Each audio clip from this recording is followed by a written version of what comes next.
I've only become aware of this in the last week, actually, that Scott was doing this. What I do know is that a United States Congresswoman, Debbie Wasserman Schultz, made it her business to visit the governor on a trip back, on her way back to Washington, D.C., to see if she might be able to talk him out of this absurd budget cut. We know that we have to cut budgets. That's obvious. It's obvious from everything we've seen for the last couple of days, for the last couple of years.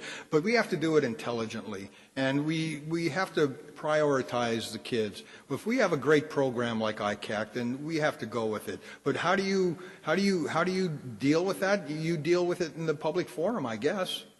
I guess that's what you do. You get people that advocate for these kinds of issues, like John Walsh or myself or Congresswoman Schultz or so many others, and you bring it to the attention of the public at large.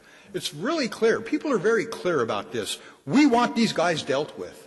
There's absolutely no question about it at all. No question about it. We want them to be placed out of harm's way so that they can't get their hands on our kids anymore. But there are always people who don't care enough to either enforce the laws or are willing to turn their backs on it or are in denial or are in whatever it is that keeps this from being a full room today. So how do you deal with it? You deal with it publicly. I think that's how you deal with it. Because again, somebody said earlier, how many laws can we write? We can't write, you said it. You can't eradicate these kinds of crimes with laws. You have to take other kinds of approaches. So I hope that answers it. Okay. Well, yes, sir. Thank you.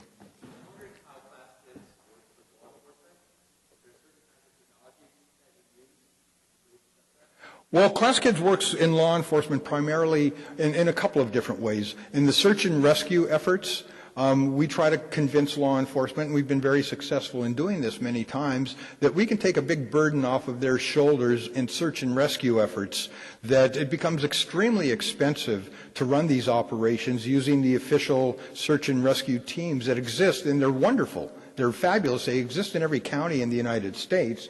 But at a certain point, they have to pull back on that resource. And that's where we can come in and help take that burden off of their shoulders as an NPO by using the systems that we have developed to get a viable force. We never allow anybody under 18. We make sure that people are dressed properly. We make sure they understand that the best way to handle evidence is not to ever touch something that might be evidence and to report it immediately, and that if we can work with law enforcement for various search areas, then we want to do that.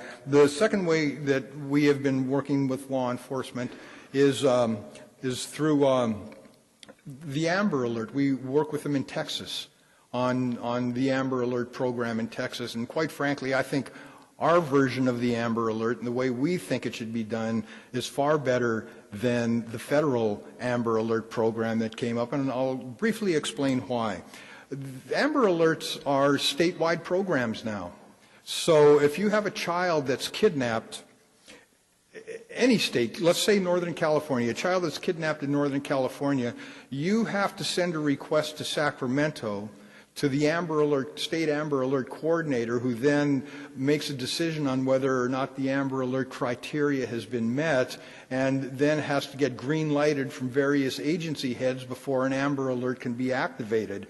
Oftentimes, this is a process that can take 5 or 6 hours. What we believe, and what I believe, is that every jurisdiction should be in charge of their own Amber Alert.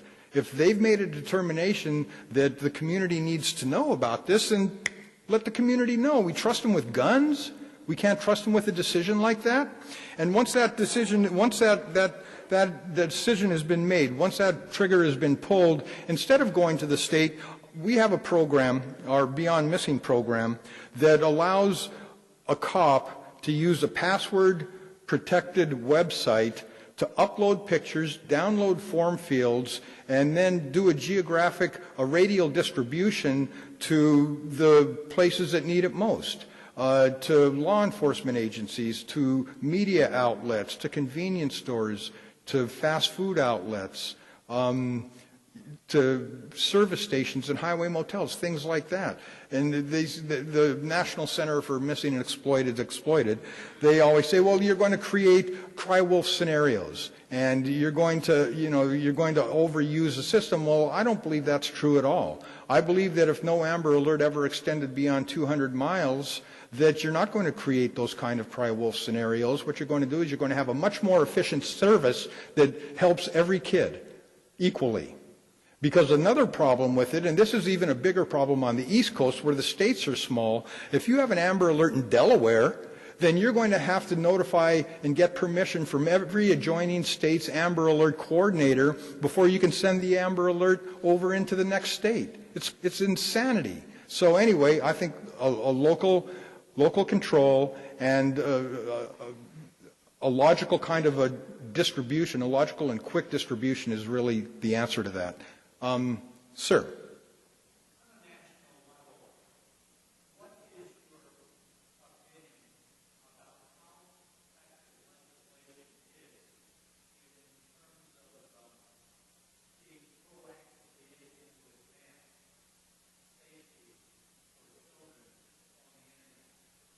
Well, thus far, it's not been terribly effective. And as I said, while the perverts were finding new ways to network and exploit kids, the rest of us kind of turned a blind eye to it.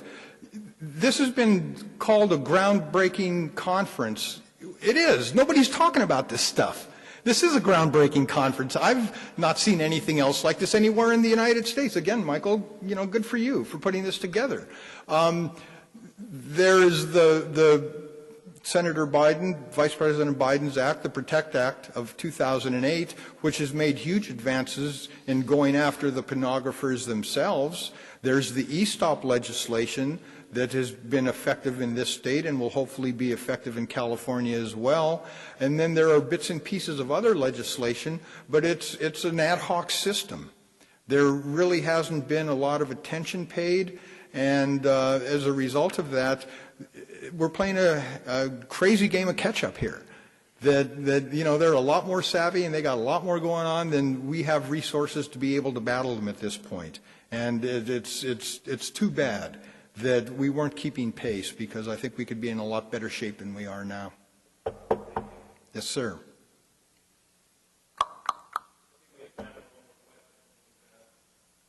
Yes, indeed.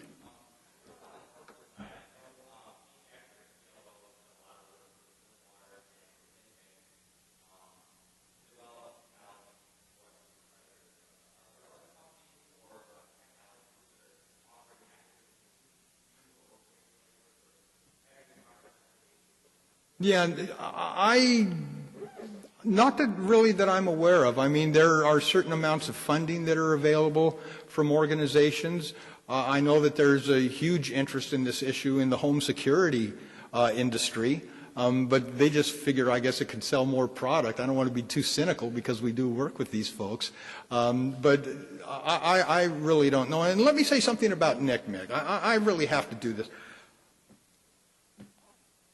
Oh, my wife doesn't want me to say this. You give me the look. Listen, this is an organization that takes in massive amounts of money, tens and tens and tens of millions of dollars in federal funding on a yearly basis. And it's also an organization that exists in Washington, in Alexandria. I can tell you that when my daughter went missing, they were useless. They did nothing for us, although they consider her one of their statistics. They consider her a big case of theirs. Polly was missing for 2 weeks, and the National Center for Missing and Exploited Children contacted the FBI. And they told the FBI that they wanted to do an age progression on my daughter. They didn't tell me they wanted to distribute her flyer or they wanted to send anybody out to help look for her. They wanted to promote their age progression software. And quite frankly, I can't forgive that. The president of the National Center for Missing and Exploited Children wrote the foreword to a book that said that Polly was a victim of a human trafficking ring out of Saudi Arabia. It was absurd, and this was after her remains had been found. I find it hard to forgive that. When we launched Beyond Missing as a way for law enforcement to be able to help in the distribution of missing child flyers, all of a sudden a whisper campaign was created around the United States saying that this was nothing more than a get-rich-quick scheme for Mark Klaas. And as a result, we're working in Texas now, and we don't get a lot of use out of other organizations. I've been in Washington, D.C. promoting original ideas and have been told by congressional and Senate staff that I'm doing nothing more than copying the National Center for Missing and Exploited Children. I think that all that money that these people get should be distributed to organizations around the country that can offer a variety of services to the communities that they serve. There's nothing that an organization in Alexandria, Virginia was able to do for me. Now, I'm really ending this on a tough note here, and that's not what I want to do. What I do want to do is thank Michael, thank all of you, and I hope that we can continue to work together, and I really mean it. This is an issue that extends from the family kitchen table to the president's cabinet table, and by linking arms and working toward common goals, we, ladies and gentlemen, can change the world. Thank you very much. Thank you. Oh, thank you. You're too kind.